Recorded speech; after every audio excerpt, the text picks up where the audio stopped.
മക്കളെ എല്ലാവരും ചോറ് കഴിച്ചോ? എനിക്ക് പിന്നെയും പനിയായെന്ന് തോന്നുന്നു. ഇവിടെ ഒരു കപ്പ് ചോറേ ഉള്ളൂ കേട്ടോ. ഇന്നൊരു പ്രത്യേക തോരനാണിത്. എല്ലാവർക്കും അറിയാം, ഇത് ചേനത്തണ്ട് തോരനാണ് കേട്ടോ. നല്ല മൃദുവായിട്ടുള്ള നല്ല നല്ല കിളർന്ന് ചേനത്തണ്ടായിരുന്നു. നമ്മൾ നല്ല ചേനയുടെ തോരൻ വെച്ചതിൻ്റെ തണ്ടാണിത്. ടേസ്റ്റാണ്, പെട്ടെന്ന് വേവുകയും ചെയ്യും.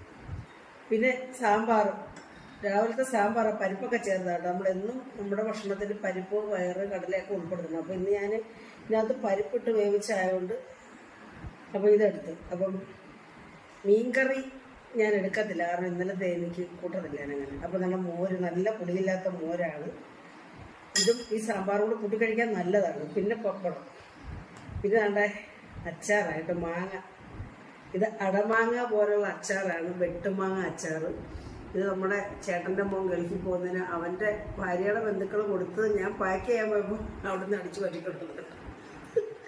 ഇതൊക്കെ കൂടെ കൂട്ടി ഇതൊന്നും കഴിക്കാൻ പറ്റത്തില്ല എനിക്ക്, പക്ഷേ ഇത് നല്ല ടേസ്റ്റ് കേട്ടോ. അപ്പോൾ ഞാൻ കഴിക്കട്ടെ.